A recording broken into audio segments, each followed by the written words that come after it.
Hola a todos, mi nombre es Gaby y bienvenidos sean a mi canal Soliloquios Literarios. El día de hoy estoy muy contenta porque les traigo un book tag que me llamó bastante la atención desde que lo vi. El book tag se llama Del día y de la noche y lo vi por primera vez en el canal de Andrea Moreno. Son 11 preguntas bastante variaditas y bastante randoms, así que sin mucho más preámbulos vayamos directamente a ellas. La primera pregunta dice, ¿lees más en el día o en la noche? Y últimamente diría que en el día, definitivamente como en las tardes.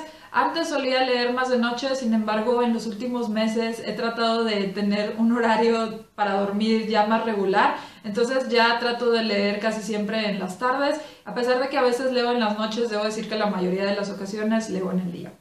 La segunda pregunta es una de las que más me llamó la atención y es, ¿hay algunos libros que te hayan hecho ver las cosas de distinta manera? Y debo decir que sí. Aquí les voy a mencionar dos libros que definitivamente cambiaron mucho mi perspectiva sobre ciertas cosas. El primero de ellos es Comer animales de Jonathan Safran Foer. Este libro, como el mismo título lo indica, habla un poco de pues todo lo que conlleva comer animales y sobre todo es una especie de reflexión, ensayo del autor en donde ve pues todo lo que conlleva esto y todo pues lo que significa e implica, ¿no? Es un libro que me pareció muy interesante y que les recomiendo mucho que lean. Y bueno, básicamente hubo dos cosas que se me quedaron muy grabadas de este libro. La primera de ellas es el inicio de un capítulo en donde el autor nos pide que nos imaginemos una hoja de papel y luego nos dice que pensemos que hay generalmente granjas de, sobre todo de gallinas, en donde se tienen de 2 a 5 animales en lo que viene siendo el espacio de una hoja de papel. Y lo que él comentaba es que generalmente estos animales nacen y inmediatamente son trasladados a unas cajas que, como les digo, tienen más o menos el tamaño de una hoja de papel. Y ahí los tienen con otros 2, 3, 4 o 5 animales hasta que finalmente llegan a su tamaño ideal y pues simplemente los matan para convertirlos en carne y para convertirlos en alimento para los humanos. Y recuerdo muy bien que después de leer eso me puse a pensar en lo que sería para mí, por ejemplo, que yo hubiera nacido y que me hubieran metido en una caja de, no sé, 1 metro por 1 metro y me hubieran tenido ahí con otras 2 o 3 personas que simplemente nos hubieran estado alimentando hasta que llegáramos a cierto crecimiento, a cierta estatura o peso y decidieran matarnos para darnos como alimento a otro animal o a otra especie. Y pues no sé, simplemente tener esta imagen me afectó bastante porque me puse a pensar que no tengo ningún derecho para hacer que un animal viva en estas condiciones simplemente porque es una de las formas que considero adecuadas de alimentación y me hizo reflexionar mucho sobre eso. Y posteriormente en este libro también hay un capítulo en donde se habla mucho de todos los recursos que conlleva la crianza de animales para alimentación humana. Y debo decir que ese capítulo también me impresionó muchísimo. El autor no da muchísimos datos exactos, sin embargo sí habla de todo lo que conlleva la crianza de animales, habla del agua que se necesita, de todos los alimentos, las medicinas, hasta hormonas que se utilizan. No solo eso, sino también el terreno que se ocupa para que estos animales puedan crecer. Y finalmente concluye con todos los desechos que generan estos animales en su tiempo de crianza y a dónde es que van a parar todos estos desechos. Y también nuevamente, o sea, toda esa imagen me puse a reflexionar en todo lo que conlleva y cómo es que pues gastamos una cantidad exorbitante de agua y alimento para alimentar estos animales y que después nos proporcionen cierta cantidad de alimento para humano. Y debo decir que pues ahí me puse a hacer un poco de cálculos, al final salió mi parte ingenieril y me puse a pensar en que es una de las formas más ineficientes de alimentarnos. No sé si sea la más ineficiente, pero definitivamente debe de estar muy abajo en la lista. Y nuevamente, pues estos dos factores me hicieron ver como el consumo de carne y de productos animales de otra forma completamente diferente. Y debo decir que al poco tiempo, aunado a que también vi algunos documentales como Conspiracy y Earthlings, pues decidí que yo no quería seguir contribuyendo a esta industria y a esta forma de ver el mundo y por estas razones pues me decidí a ser vegana y ya soy vegana desde hace un año y medio. Así que bueno, pues eso sí definitivamente tuvo un impacto muy fuerte en mi vida. Y otro libro que también me gustaría mencionarles es el de Lies We Tell Ourselves de Robin Tiley. Este libro se enfoca mayoritariamente en el racismo, sin embargo una parte muy importante de la historia también es que nuestras protagonistas se dan cuenta de que son lesbianas y vamos a ver cómo es que este hecho de darse cuenta de su homosexualidad es algo que les causa un conflicto interno muy fuerte.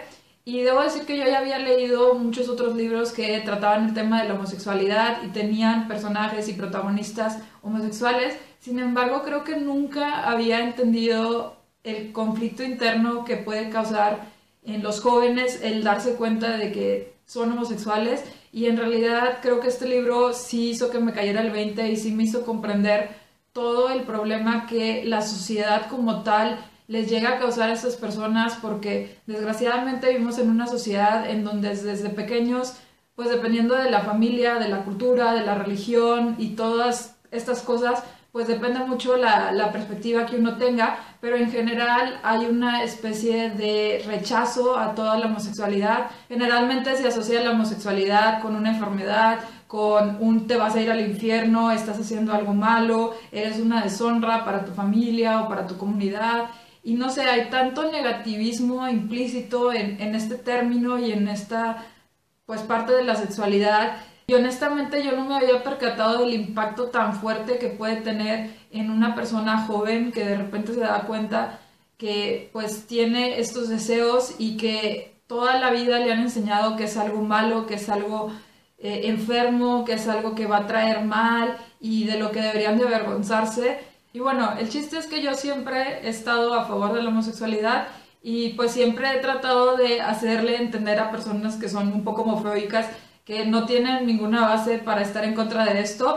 Sin embargo, en muchas ocasiones admito que me quedaba callada y cuando veía que alguien era demasiado homofóbico y que probablemente no iba a hacerlo cambiar, a veces simplemente me evitaba el problema y no decía nada porque sentía que no era algo que yo debía de pelear. Sin embargo, después de leer este libro sí sentí que debo de alzar la voz y debo de ser mucho más vocal porque creo que nos falta empatía y se los explico así porque siempre había leído libros en donde sentía que el problema era que la gente rechazaba a estas personas y lo que les causaba mucho conflicto era pues que la gente, la sociedad como que los trataba mal, ¿no? Les hacía el feo o pasaban cosas desgraciadamente malas que pues hasta la fecha siguen sucediendo, pero nunca había entendido el conflicto interno que podía ser, ¿no? Que toda la vida te hayan enseñado que eso está mal, que eso tiene consecuencias negativas, que pues es una deshonra, una vergüenza, que es algo enfermo. Y no me había puesto a pensar en el impacto que un niño pequeño puede pues de repente empezar a sentir y de repente bajar su autoestima tremendamente, porque imagínense que lo que tú sientes por toda tu vida te hayan dicho que es algo que está mal y que está enfermo. Y de verdad, este libro como que me hizo comprender eso y me hizo decirme, Gaby, es que ¿qué estamos enseñando como sociedad? Que hacemos creer a estas personas y a estos niños y jóvenes que lo que sienten está mal. O sea, qué asco de sociedad somos. Y bueno, sí, eso es lo que este libro me hizo entender y por eso yo también les digo que si ustedes también sienten que esto está mal y que debemos de ser empáticos y que no debemos de crear una sociedad que haga sentir a nuestros niños y a nuestros jóvenes como seres inseguros y malos y enfermos y no sé, cosas muy malas, pues alcen la voz y traten de que en sus escuelas y en las universidades y en sus familias que no veamos la homosexualidad como algo extraño, como algo inusual, malo y con connotaciones negativas. No podemos dejar que esto siga pasando, por favor. La pregunta 3 es, dice, ¿prefieres el género adulto joven o cualquier otro? Y no sé qué decir con esto. Yo creo que todos los géneros tienen joyitas y tienen libros también que son muy malos, así que no tengo ninguna preferencia. En general, como muchos de ustedes ya saben, leo casi cualquier cosa. Me gusta el género infantil, el adulto joven, me gusta también la literatura para adultos, la contemporánea, la fantasía, la ficción, no ficción. En fin, me gusta cualquier género y no tengo muchas preferencias. La pregunta 4 es, ¿hay un personaje que honestamente crees que existe?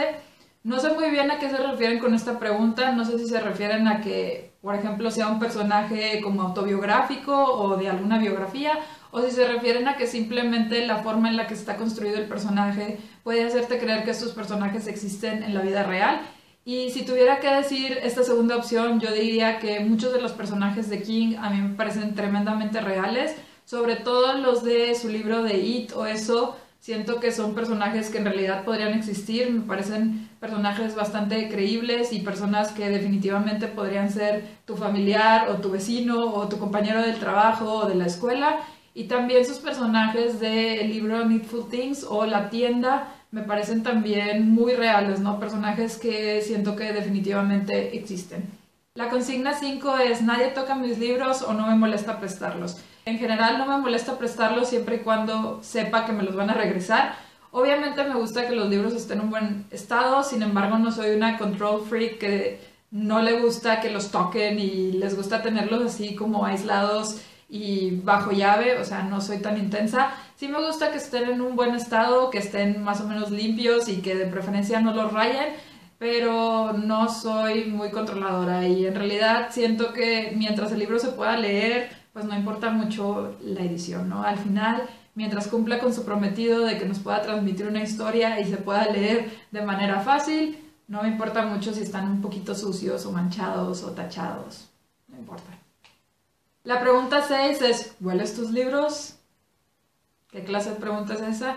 Bueno, como muchos de ustedes saben, yo leo mayoritariamente en formato electrónico, así que pues no me pongo a leer mi computadora, mi Kindle, lo siento, no suelo hacer eso. Sin embargo, debo decir que en algunas ocasiones sí he olido libros. No es algo que haga muy comúnmente, porque por ejemplo los libros más recientes pues siento que no huelen tan rico, pero los libros que sí son un poco viejitos y pues sí de repente los huelo, pero es algo muy esporádico. La pregunta 7 es: no todos aman los libros, ¿es algo positivo o negativo? Y la verdad siento que es completamente irrelevante, no creo que sea ni positivo ni negativo. Para mí lo más importante es que las personas sean empáticas, respetuosas, tolerantes, honestas, que sean personas en las que pueda confiar y en general que sean buenas personas.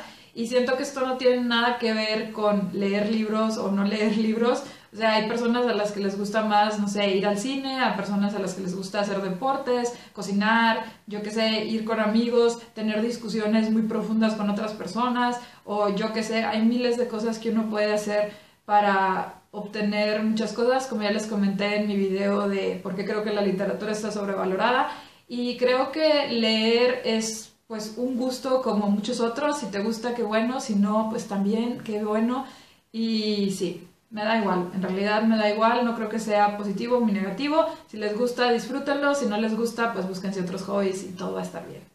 La pregunta 8 es: ¿mantienes tus libros en la mejor condición posible? Y la verdad es que no. Sí trato de mantenerlos en una buena condición, obviamente trato de no arrugarlos, de no aventarles agua, de que no tengan mucho polvo y trato de no subrayarlos y tacharlos mucho. Sin embargo, no soy una control freak, como ya les había dicho antes. En realidad a veces los tengo ahí pues simplemente parados, no soy una persona muy limpia, así que no crean que me la paso ahí limpiando los libros y no crean que los forro ni cosas así, no. O sea, sí trato de mantenerlos en una buena condición, pero nada exagerado. La pregunta 9 es: ¿tienes demasiados libros, falso o verdadero? Y aquí debo decir verdadero. Sé que muchos dirán que nunca hay suficientes libros, sin embargo yo sí creo que tengo demasiados libros. En físico en realidad no tengo muchos libros, tengo como unos 30, 40 y la mayoría de ellos ya los leí. Sin embargo, en mi Kindle tengo más de 200, 300 libros y últimamente también estoy leyendo en una aplicación que se llama Bookmate, que es como una especie de Netflix para libros. Por cierto, se la recomiendo bastante si leen. Ya después les hablaré un poquito más profundidad de esto, pero pues es una especie de biblioteca en donde uno puede pues escoger muchísimos libros y también tenerlos a su disposición. Y en Bookmate tengo más de 100 libros en mi biblioteca, así que si sumo los de mi Kindle con los de Bookmate, en realidad hay más de 300, 400 libros que tengo por leer, y considerando que con suerte leo entre 4 y 8 libros al mes, pues la verdad es que tengo libros para leer como 3 o 4 años tranquilamente, y invariablemente siempre compro más y siempre agrego más a mi Kindle o a la biblioteca de Bookmate, así que sí, yo creo que tengo demasiados libros. La pregunta 10 es: ¿alguna vez manchaste o derramaste algo en tus libros? Y sí, desgraciadamente sí. Como ya les dije, no soy una control freak y debo decir que, como ya les mencioné en un video de hábitos de lectura, a veces tengo la costumbre de comer mientras estoy leyendo y bueno, eso a veces pues tiene consecuencias, ¿verdad? Debo decir que generalmente no pasa mucho, sin embargo sí me ha pasado que de repente, sobre todo con la salsa de tomate, no sé por qué siempre la salsa de tomate causa algo de conflictos en mi comida y también a veces he derramado agua. Pues tomo mucha agua y de repente pues los accidentes suceden, muchachos, los accidentes suceden. Pero bueno, nada muy crítico, siempre lo he limpiado rápidamente y pues se han visto afectadas solo unas paginitas, nada muy grave. Y ya por último, la onceava pregunta dice, ¿has hecho ejercicio mientras lees? Y mi respuesta es sí. Hubo un tiempo donde tuve una bicicleta estacionaria y debo decir que sí hice varias rutinas en donde pues simplemente estaba en la bicicleta estacionaria y también estaba leyendo. Creo que es uno de los mejores multitaskings porque ejercitas cuerpo y mente. Así que es una muy buena estrategia. Desgraciadamente ya vendí esa bicicleta estacionaria, así que ahorita ya no hago tanto ejercicio mientras leo. Sin embargo, también a veces leo mientras camino, que también es ejercicio, oigan. Y esas han sido mis experiencias como lectora atlética.